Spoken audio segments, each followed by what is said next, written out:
My guest today is the co-founder and president of Base Politics, the one of the websites that has the wisdom and brilliance to let me write for them from time to time. I am talking about my friend Hannah Cox. Hannah, oh, wrong button. Hannah, thanks for joining me today. Absolutely. Good to be here, Tom. Okay, so we talked a little bit about what I wanted to talk here about, and there was a couple of stories you wrote. Um, you and I we agree on a lot of stuff. That's part of the reason I write for Base. Is if I didn't agree with what y'all were trying to get across, I'd be writing somewhere else. But there's one thing we don't agree on, and that is our choice of television programming. You tend to like reality shows a lot more than I do. I think that might be an age thing. Maybe. Well, and I only like one. I like Vanderpump Rules, which is sort of the gold standard of reality TV. Other than that, I honestly don't watch all that much TV, but Fair.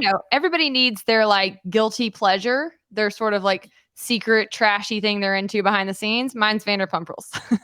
Fair enough. But this is not the kind of place people would look for commentary on life in general, because I mean it takes real life and makes it bombastic and dramatic and all these other things. Yet a recent situation involving some of the cast members really sparked something. Yeah. Well, I think you're right. I think as a whole, if you are looking to Vanderpump Rules for life advice, it's more as a cautionary tale because people on it are absolutely cracked. That's what makes it great TV, right? They wouldn't be that interesting if they were boring or lived like the rest of us. But yeah, they're on season 10, so it's sort of been going like this for some time. I don't think I even watched seasons 8 or 9. And then something blew up the cast. There was a major affair amongst cast members, and it kind of came out towards the tail end of season 10 when it was airing. And so they had to pick cameras back up to catch all the drama. And Bravo, which is the channel that hosts this, they've been milking it ever since. They introduced new episodes showing all the drama. Then they did a 3-part reunion series. The cast has been all over their podcast and TikTok talking about the drama. So for those who don't know, it's called Scandival, and it's because a cast member named Tom Sandoval cheated on his long-term girlfriend, partner, common law marriage situation. I'm not really sure. They've been together for like 9 years, and he cheated on her. You froze up. I froze? I'm looking good on my end. Okay, it's fine now on my end. So okay. So he cheated on her with one of her friends who was also on the show, a girl named Raquel Levis, who had recently been engaged to yet another cast member, James. So everybody's life is in turmoil, and it has been captivating the country. And it's interesting to me because when I do dip into this sort of world online, it's all anybody can talk about, but yet as a very online political commentator, none of my audience is watching it. So it's really interesting. For a while there, I was telling Brad, my business partner, I was like, I really want to talk about what's going on with Vanderpump Rules, because to me, when I watch it, there's so many psychological lessons, social, economic kind of lessons to take away from it. And I really wanted to find a way to talk about it in a vein where my audience would be somewhat interested, because I'm going to assume most people who are following me for politics or economics are probably not watching Vanderpump Rules. So it took me a few weeks, but I finally found a way to relate it to the criminal justice system, which is the piece you called me about that I wrote for Base Politics, where I thought there were some really good points made because after everything blew up on the show, Ariana, the person who was cheated on, this actually ended up great for her, right? She lost the scumbag dude, got rid of this loser friend of hers that was having an affair with her boyfriend, and she's gotten so many endorsement deals that she stands to make almost $1 million. So she has just had an outpouring of love and support, both from people online, but also from the business community too. And what's interesting is that this is by no means the first affair that's gone down on this show. Many of the cast members have been cheated on, have cheated on other people. And more recently, I think a year or two ago, Lala Kent, who's another cast member, she was cheated on while she was pregnant by her fiance. And he's now got a documentary about him on Hulu, where he's accused of everything from running a casting couch to fraud to drug trafficking. But you didn't see this kind of outpouring of support for Lala when this went down. She didn't get any endorsement deals. There wasn't like this, rush to support her online. And similarly, James, who was previously engaged to Raquel, they had just broken off their engagement, and then she started sleeping with his friend, Tom Sandoval. He also hasn't really gotten any support or even just sympathy from the cast or anybody else. And I was listening to a For the same podcast. affair. Yeah, for the same affair. I mean, it's sort of like, well, you should just get over it. It's like, well, you just broke up with this woman. You were supposed to marry her and she started sleeping with your best friend. That's pretty traumatic for you too. But he's had none of that kind of support. And Lala was talking about that on her podcast. I caught an episode of it, and she was saying, I think the reason for that is that James is kind of like me. And she was like, we're both, more firecrackers. We've created drama on the show in the past. It's sort of like people look at me and James and they think they deserve this kind of thing. And she said, and they look at Ariana and she's kind of the perfect victim. She's very meek. She's sweet. She doesn't really start a lot of drama. And so it's really easy to rally behind her. But she said, in order for, society to really feel sympathy for you or to really support you when you've been through something that's harmful, they need to see you as a perfect victim. And being a perfect victim is really, really hard because most people are not perfect. And I thought that was such a groundbreaking point. Sometimes these reality stars are a lot smarter than we give them credit for, because I've seen that same sentiment definitely throughout our criminal justice system, but really throughout our political system at large, where there is just so little mercy that you see given to people unless they have just a completely clean state or clean slate. And that's, exactly like Lala said, that's really hard because people mess up. People are fallen people. They do dumb things. They mess up. And then on top of that, we have so many laws out there that most of us break at least one every day. So if you have to be a perfect victim to get sympathy or especially to get justice in our system, that's a huge problem. And it has real life consequences, right? Like it's not just that like, oh, these two reality stars didn't get as many endorsement deals or support, right? That's chump change. But when you really dig into the actual on the ground part of it, it's more like, well, there's been a bunch of sex workers who've been murdered this year and nobody's really investigating their cases because they were prostitutes. And that's a harsh reality on the ground. In fact, isn't it, I know from the true crime stuff I've seen about like serial killers, a lot of them target sex workers just because they can go decades without being detected because of their target selection. Nobody's going to miss them. No one's really going to care all that much. The police aren't going to look that hard. There's a two-tier system for victims in the justice system, right? And I think we talk a lot about the other side, how there's a two-tier system for perpetrators too. If you have money, if you have a certain skin tone, you're probably going to get lesser sentencing. You're going to have an easier road ahead. But the same is true for victims. And I really have not heard that discussed as much. But if we dig into the data, I used to work on the death penalty, so I don't just randomly know this off the top of my head. That'd be kind of weird. But what the top reason somebody gets the death penalty actually have nothing to do with the nature of the crime itself. There's this perception that like it's for the worst of the worst, the most heinous people out there, and child rapists. And it's like, actually, no. That has nothing to do with who gets the death penalty. It actually comes down to where the crime is committed, because only 2% of counties bring the majority of death penalty cases. So you could be in a state and you could have a crime occur in this county and an identical crime occur in this county, and one will get the death penalty and one might not even get life, right? It's just very arbitrary and depends on how punitive the district attorney is in that district. But the next deciding factors, I think, are what's even more interesting. And that's that it comes down to whether or not the defendant can hire an attorney. That makes a world of difference. And the race of the victim. If you kill a white person, you are like 3 times more likely to get the death penalty than if you kill a black person or a Hispanic person. And that's an average, a national average. You can dig into state by state data, and sometimes that's even worse depending on the location of the crime. But it's not even just that we solve fewer of these crimes. It's that when we do solve them, we will spend so much more money to take a death penalty trial, because it's about $1 million more just to have a death penalty trial than it is to have a life in prison without parole trial.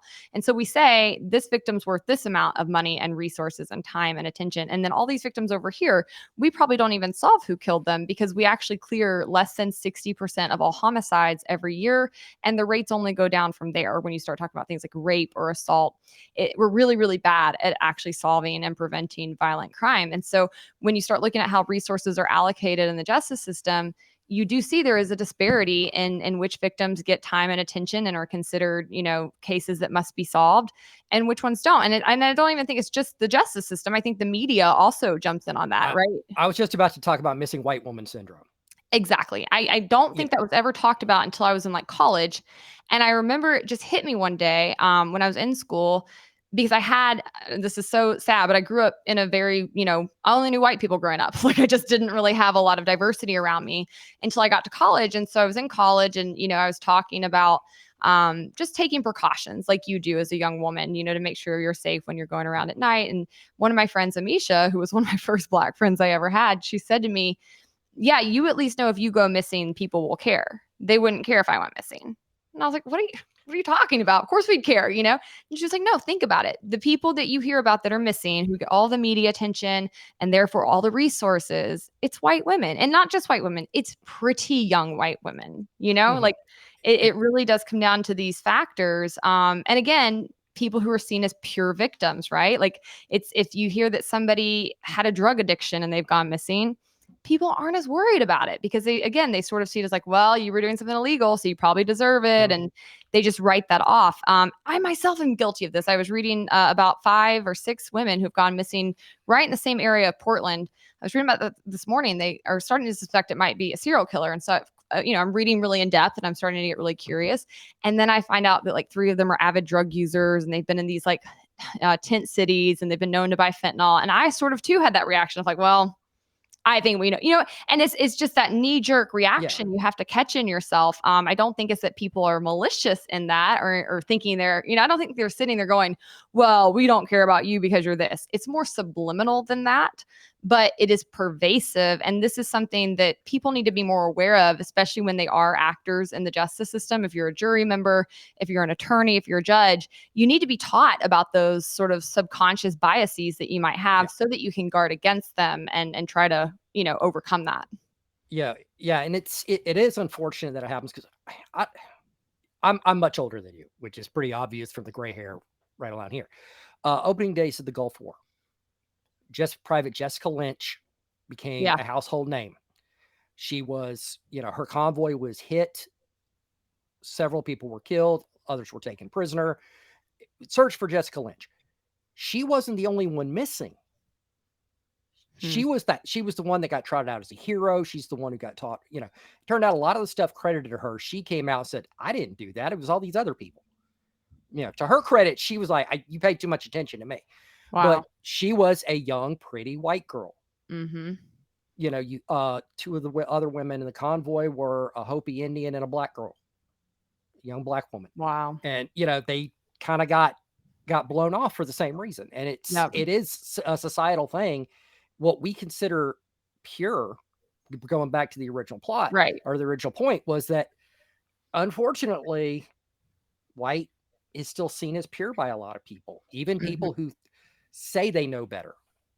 Yeah. I love that you point that out because it's even people that say they know better. Like you Mhm. would think as you start digging into some of these different areas, you're like, all of these people are so progressive and they like are so worried about racial discrepancies. And yet, I think a lot of the attention gets focused outwards and judging other people versus looking inward and saying, Right. what biases do I have? What preconceived notions do I have? What sort of like racial discrepancies are sort of baked into my mentality. And I don't think that's just true when it comes to race. I think that can be true on a multitude of levels, right? Like for me, I came from a very straight laced, like Christian background. So I didn't really grow up around, a lot of drug use or things like that. So when I hear about people who are in that world, even though I'm an advocate for getting rid of the drug war, a staunch one, I have to kind of overcome some of those Mm. biases that I have against people who, operate in that way. Or, and you mentioned sex workers and how they often get targeted, but also like truck drivers are often targeted by serial killers. Mhm. Just people who are working in more working class kind of roles in society. There's a lot of people that just they don't seem to care as much, or older people, right? Like it's just as bad if an older person or a middle-aged person goes missing or is Yeah. harmed as it is a young person, and yet you would never see those things really blown up in the media. And it's again, this is not just media attention. This really does come down to where the resources go in the system, Mhm. whose crimes get solved, who gets justice, who even gets closure. And it's definitely a hodgepodge. And that's not this isn't the only reason for that, but it is a big part of the problem. And I think for me, Vanderpump Rules sort of actually encapsulated that and sort of showed in real time how that happens in society in a lighter, kind of capacity than some of the heavier things we're talking about here. But I think once you realize like, oh, this is part of human nature. This is something that is tribalistic and is part of like a groupthink mentality. And I'm going to have to always work to overcome it, even if my values are this, right? Even if my values are all people matter, everybody's equal, you are still going to have those kind of instincts that kick in that you're going to have to fight back I against. I was raised by a cop. I don't trust the government, yet I find my default oftentimes is the cops are probably right. Mm-hmm. Well, Mm-hmm. are they? Yeah. No, they're humans. Right. They're humans. They're just as prone to mistakes in the best case scenario. They're prone to Mm-hmm. mistakes, but they're also prone to being jackasses. You said it, Just like not any me. other person. Right, just like any Yeah. other person. It's cops are not somehow the angels, but Mm-hmm. they're not demons. And they're most you've got some that are angels, some that are demons, most are somewhere in between, which means they could there's no reason to give them the benefit of the doubt I wouldn't give anybody else. It's that same thing, that my ingrained biases of having been raised by a cop. Right. Yeah, and I wasn't raised by a cop, but I was raised in, like I said, middle class white America where I never had a problem with police, right? Like my whole life, they've been Right. like Andy Griffith. I mean, when I get pulled over with a gun, they're like, "That's great, sweetie. What kind?" "Oh, it's in your Yeah. purse. What kind?" "That's awesome. Good for you." Like my experience is totally removed from that of many Yeah. other people in this country, and I wouldn't have ever known that had it not been for two things. One, I started volunteering for NAMI and working on some mental health and criminal justice things early on in my political sort of exploration. And two, I worked at a Black gospel label right after I graduated college. So I had a lot of Black colleagues who began informing me about things I was just an asshat on. Like I remember when the Trayvon Martin case happened, and then shortly thereafter, I think it was Michael Brown was next. And man, thank God social media posts delete themselves after a few years. The things I was saying were cracked. Like, I very much think I thought the Trayvon Martin thing was all about like the Second Amendment and was like, he probably had it coming. What? He was a child, but my preconceived notions were again like with law enforcement, with somebody who was defending themselves with a weapon, and I really had no clue about all of the corruption in the system, all of the different components that I think are more talked about now in the past couple of years. But that was sort of an awakening for me, and it was a big aha moment because I'd always been very pro limited government, very aware that government was flawed and had massive problems, even when the best of intentions were at play. But for some reason, I had exempted the justice system from that narrative, right? And I Well, trusted judges and prosecutors and cops implicitly, and it took a we while for that sleep better. to, We yeah. sleep better believing that. It's one of those lies that helps us put our head on the pillow at night Mm-hmm. and close the eyes and go off because, hey, justice system's looking out for us. And yeah, not so much. Yeah. Not, I I, mean, yeah, even I think there's a lot of well-intentioned people in the justice system. I think that's important to yeah, also right. not swing the other way, right? Because I got so involved in criminal justice reform that for some time I kind of got to the point where I like really hated prosecutors, really, really distrusted cops, like had just so much bias against them. And I had to sort of, again, guard myself against that, right? And make sure that you don't Right. swing too far on the totem pole in either direction. Well, luckily with having a dad as a cop, I can't go too far in the other Yeah. direction. You've got an I have to anchor. acknowledge there was at least one good cop. Yeah, there's so many good cops in this country, and Right. There are. I think that's why I care about policing reform as much as I do, because I think that for the good cops, we need policing reform. For they Right. need a better system. They need to make sure the bad cops are held accountable and that they are pushed out of the field altogether. That will make them safer. That will make them put them back on a level of being respected in the community and having the compliance of people, which they need to solve crimes. They need people who are willing to assist them in that, and so yeah, I often say that when we talk about policing reform, that there's certain communities, there's this kind of knee jerk of if you talk about policing reform, you're anti-police, and I'm like, no, the good police want this, and they might not always be able to talk about it when they're still employed, but trust me, once they retire, they're lobbying right next to me on these things. They've been advocating, in the same rooms as I have been. They write op-eds. They speak out much more boldly once they're out from under the thumb of the union, and so I think it's important that if you're pro cop, that you listen to those voices. Yeah, absolutely. All right, so we're going to shift gears a little bit because we don't have all day, and there's at least one more story I want to get to, and that was one that was kind of interesting because I'm a veteran, Mm-hmm. and that was involving recruiters in schools. Yeah. Federal law says they have to let them in; they can't keep them out under any cases, and you don't like that. I hadn't really thought about it that deeply, to be quite honest. My only experience with it was I remember when I was graduating high school, I was going to college, and I had never had any interaction or any interest in joining the military. But for some reason, I started getting barraged with phone calls and text messages asking me to join the military right as I was graduating. And I was just like, why would they have my number? Why are they calling me? I thought it was bizarre. Yeah, And it went on for like 2 or 3 months, and then it finally went away. But I just remember thinking, this is so odd. Um, but I actually ended up, jumping into this hellfire of a debate. Kind of not really thinking that deeply about it. I just saw somebody else say something on Twitter about how they thought it was immoral for them to come into schools and mostly prey on poor kids, which is largely what many of them do. I'm very aware that many people who go to the military are, they go because they don't really have a lot of other options. And I thought I agree with that. I don't think that you can ban them from private schools. Obviously, that's a private business decision.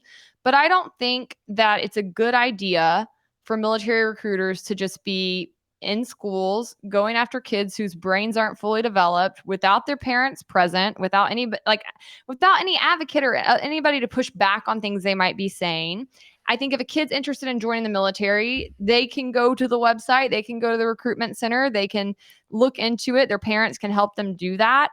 I don't like the idea of recruiters coming and kind of, pushing and pushing and pushing. And I do know enough about the military and just about government in general at this point to know that many people do feel they've been lied to by the recruiters in the past. I've spoken with yeah, several friends who are veterans that feel that way. So I merely quote tweeted it at first and just said, I actually agree with this, and all hell broke loose. So I thought, let's make some content out of this. Let's flush this out a bit more and clarify, because whenever things become contentious, I think it's always important to say more, right? Explain yourself more, communicate better and more in depth. yeah. So I laid out an article sort of hashing out those sentiments a little bit more in depth, backing it up with some research, backing it up with some stories and firsthand accounts from people who have had these experiences. And it kind of took off online, and it sparked a conversation for sure. I would say it's been about 50-50. There's been a ton of people, especially veterans, who have agreed with me, even some former military recruiters who've agreed with me, and a lot of people saying, I never thought about this before, but this prompted me to. But then there's also been the other side of people who frankly just seem very defensive, like, well, I went to the military and it's great for me. It's like, all right, that's not really the debate. Like, Yeah. I Well, it's didn't like say it couldn't be great for you, but I just said this tactic isn't great. like I said, I'm a veteran. I'm unusual in that I think I may be the only person who ever put on a military uniform whose recruiter didn't lie to him. In fact, that's part of the reason I went in the Navy. It wasn't because I just really liked the uniforms. Mm. The old sailor. No, I had no interest. That was actually something working against it. Um, I when I decided I was going to enlist, I figured I needed to grow up. I was in college and I wasn't doing well, and I was like, I need to grow up. My dad was like, talk to all the branches, talk to everybody. And at the end of the day, the Navy's the only one that didn't try to BS me. That's why I enlisted there. Hmm. Um, Interesting. so so yeah, it's everybody I know. They were told all kinds of wild things. One guy, we talked about this last week. He signed up to be a hull technician, which means he would work on the hull of a ship. His recruiter told him there was a really good chance he'd be able to be stationed close to home. He was from Oklahoma. There are not a lot of hulls in Oklahoma. There's Yeah, just not a lot not. of water, right? No, not that kind of water. Yeah. And so we all encountered people that the recruiter lied to them. They they oversimplified some things, or I had a friend of mine going through in the Navy. You go through A school. That's your technical training. Well, one of the guys in my class had a bachelor's degree before he ever enlisted. Hmm. His recruiter told him, "Oh no, it's easier to get into an officer's program with a bachelor's degree if you're enlisted first."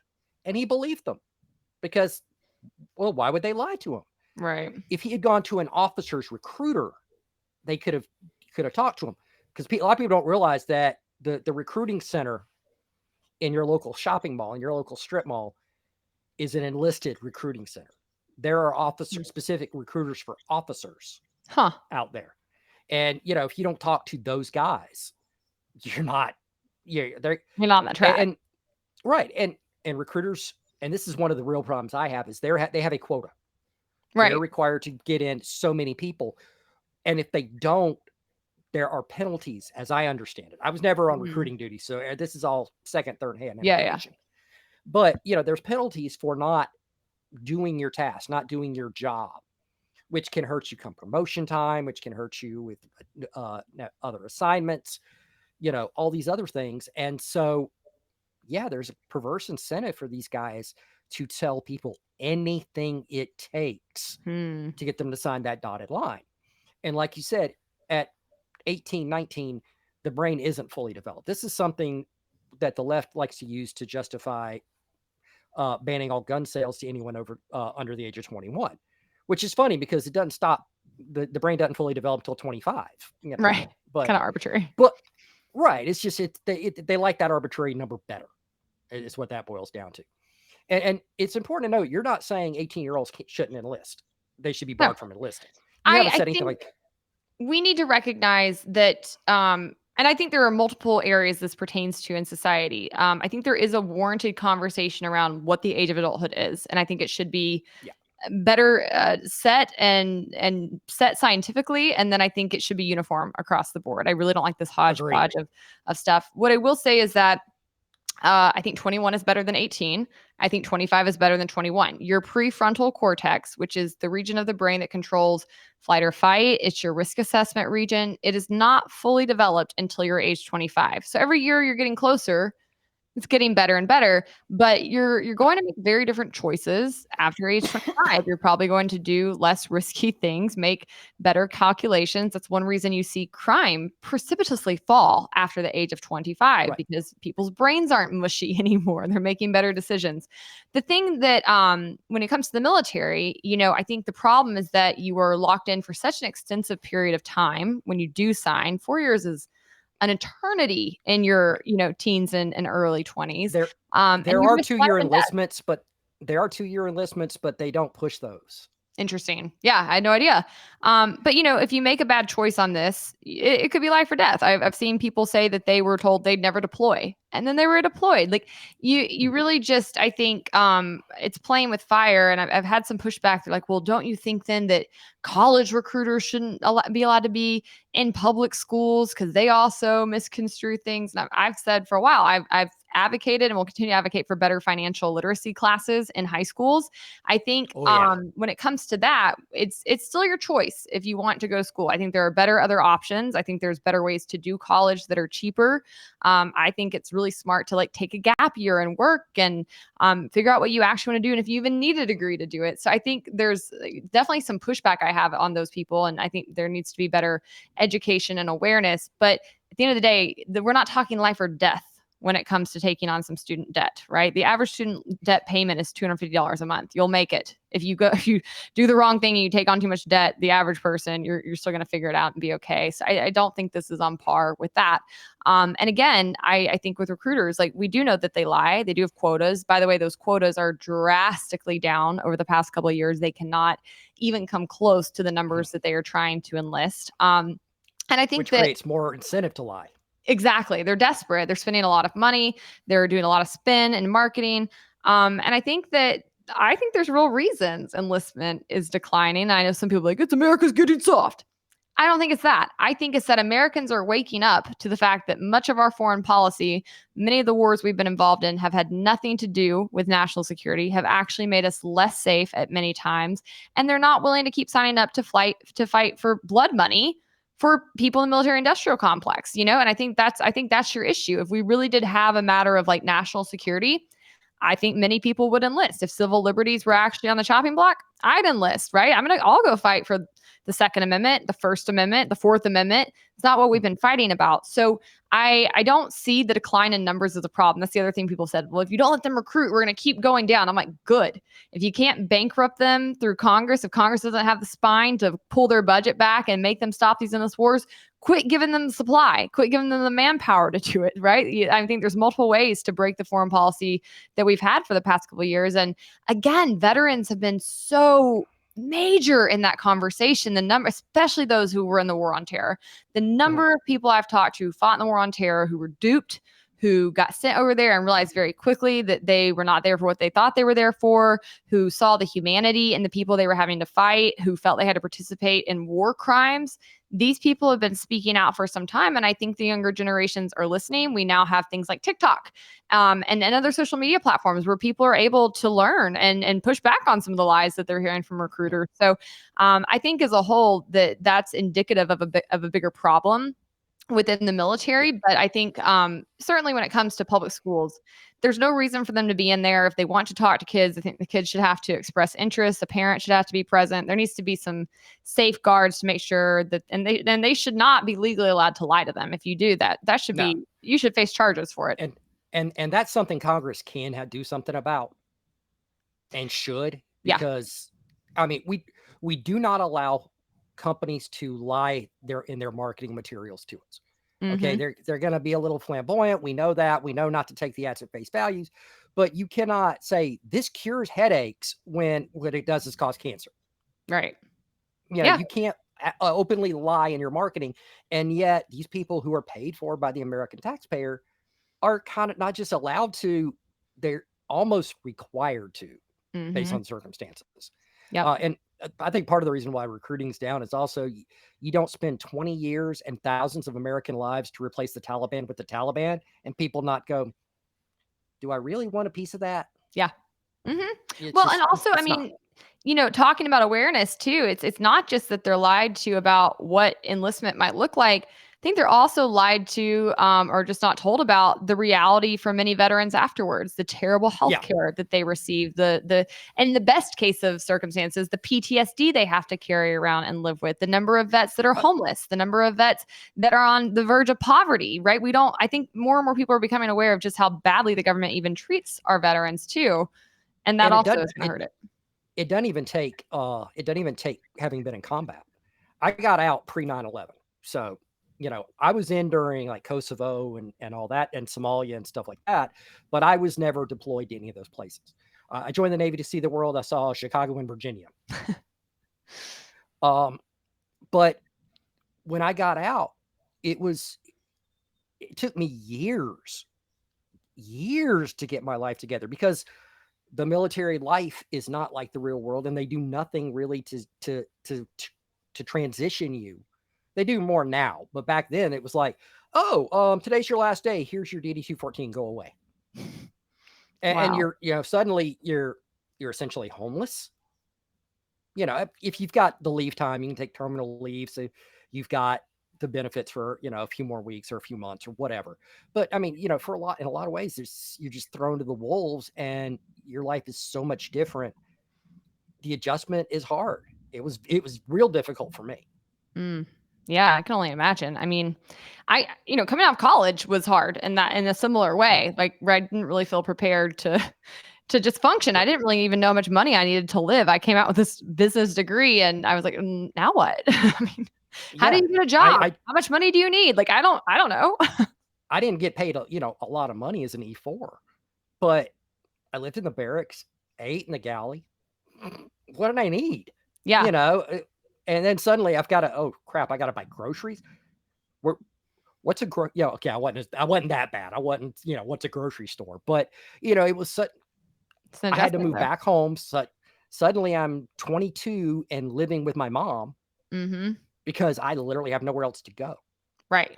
Yeah, you don't have a because I'm transition. completely ill-equipped. And I know that the unemployment numbers have been improving for veterans in recent year, but Mm. they historically have not been great, right? The ability to actually place veterans in free market private roles, I think, was a problem for some time, and it's getting a little bit better just due to awareness more than anything it seems from the business community. Yeah. But yeah, I think I think if there is an actual matter of national security, I'd be beating a very different drum. I don't think that that's been the case in my lifetime. I don't foresee it being the case really anytime soon unless we keep provoking Russia. But aside from that, I understand why people don't want to sign up and risk their lives, risk their bodies in this capacity. And I think that when it comes to school kids, They deserve a little bit better than that. It's under George W. Bush's No Child Left Behind legislation that actually has a component that says military recruiters are allowed in schools and they must be given information to the students, which, like, surprise, surprise, who implemented that?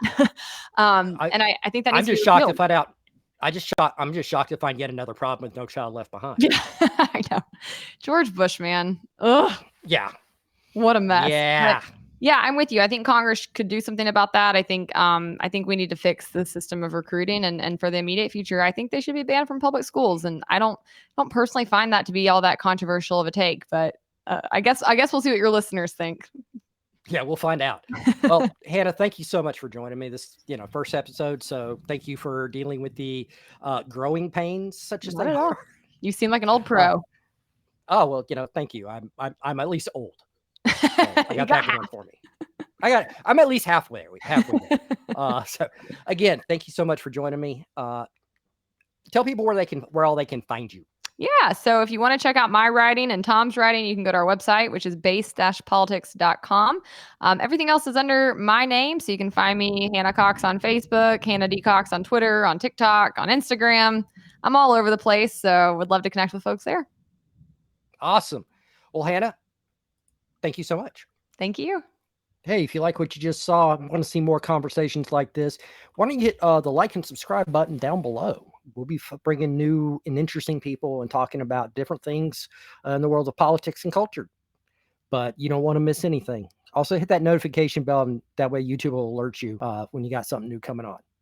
Thanks for watching.